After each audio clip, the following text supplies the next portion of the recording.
Hai anak-anak ibu, bertemu lagi dengan ibu dan semoga kalian dalam keadaan sehat ya, amin. Pada pembelajaran kali ini kita akan membahas tentang lembaga sosial. Namun sebelumnya, ibu ingin mengulang sedikit pelajaran kita pada materi sebelumnya, yaitu interaksi sosial. Ada yang masih ingat nggak apa itu pengertian interaksi sosial?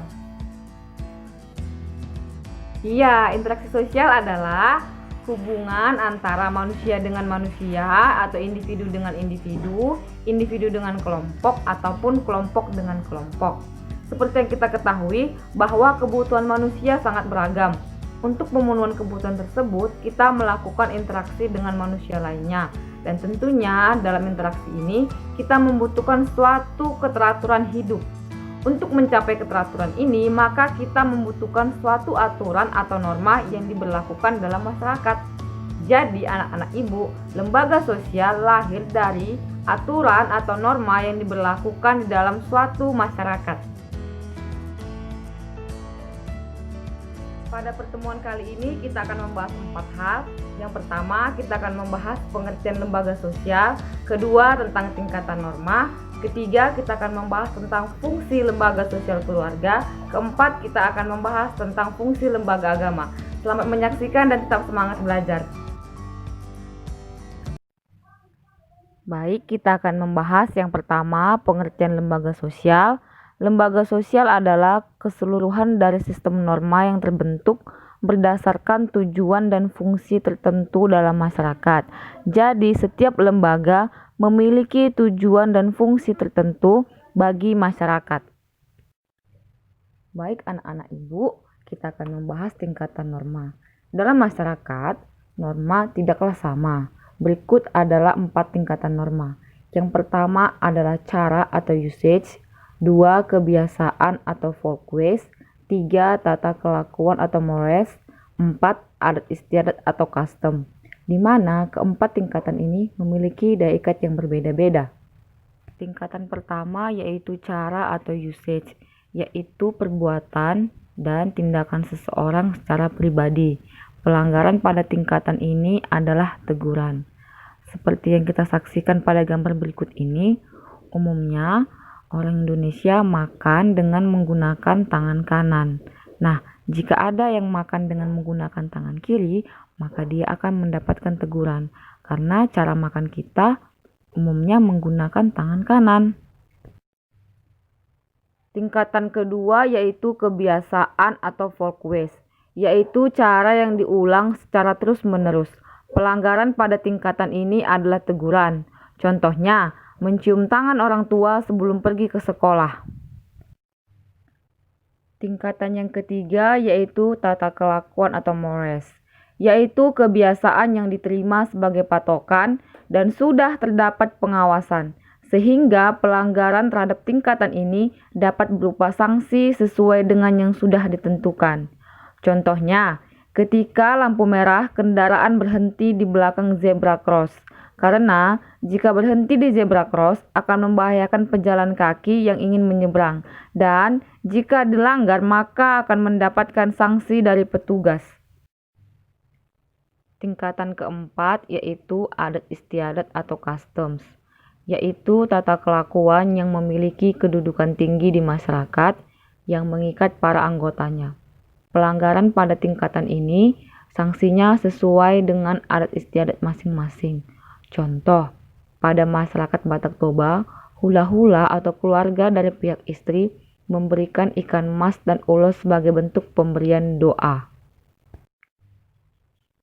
Berikutnya kita akan membahas tentang jenis lembaga sosial. Yang pertama adalah keluarga. Keluarga merupakan unit terkecil dalam masyarakat. Keluarga adalah lingkungan pertama kita mengenal diri kita. Orang tua mengajarkan kita tentang cara hidup dan bertingkah laku. Dalam keluarga, terdapat aturan yang dibuat dan dipatuhi oleh setiap anggota keluarga. Bila terdapat pelanggaran, maka akan ada sanksi yang harus diterima. Berikut ini adalah fungsi lembaga keluarga, yaitu fungsi reproduksi. Maksudnya, dalam sebuah pernikahan diharapkan dapat memberikan keturunan. Fungsi yang kedua yaitu fungsi proteksi atau perlindungan. Keluarga memberikan perlindungan bagi setiap anggotanya. Memberikan perlindungan maksudnya memberikan rasa aman bagi setiap anggota keluarga. Fungsi yang ketiga dari lembaga keluarga yaitu fungsi ekonomi. Kepala keluarga bekerja untuk memenuhi kebutuhan keluarga. Namun di zaman sekarang ini, seorang ibu atau seorang istri juga dapat membantu ekonomi keluarga. Fungsi yang keempat yaitu fungsi sosialisasi. Keluarga mengajarkan anak untuk memahami lingkungannya. Anak diajarkan aturan atau norma yang berlaku di masyarakat. Termasuk di dalamnya yaitu mengajarkan kebiasaan masyarakat di tempat tinggal mereka. Fungsi yang kelima yaitu fungsi afeksi. Maksudnya, keluarga memberikan kasih sayang kepada setiap anggota keluarganya. Fungsi yang keenam yaitu fungsi pengawasan sosial. Setiap anggota keluarga mengawasi anggota keluarga lainnya. Hal ini untuk menjaga nama baik keluarga. Fungsi yang ketujuh yaitu pemberian status. Status adalah kedudukan seseorang. Ketika pasangan telah menikah, mereka mendapatkan status yang baru, yaitu sebagai suami atau istri. Begitu juga dalam masyarakat, melalui keluarga juga memberikan statusnya pada anaknya. Misalnya status anak artis karena orang tuanya adalah seorang artis. Selanjutnya yaitu lembaga agama. Agama dapat menjadi pelopor dalam menciptakan tertib sosial pada masyarakat. Setiap agama memiliki aturan masing-masing yang dijalankan oleh para pemeluknya. Fungsi lembaga agama yang pertama yaitu sebagai pedoman hidup bagi manusia, baik dalam kehidupan sebagai pribadi, dalam hubungan dengan Tuhan, dalam hubungan dengan manusia lain, dan hubungannya dengan alam sekitar. Fungsi yang kedua yaitu sumber kebenaran. Dalam diri para penganut atau umat agama, ada keinginan untuk mencapai keselamatan dan kebahagiaan hidup, baik di dunia maupun di akhirat. Tentunya sesuai dengan tuntunan agamanya masing-masing. Fungsi yang ketiga yaitu sebagai pengatur tata cara hubungan manusia dengan manusia dan manusia dengan Tuhannya.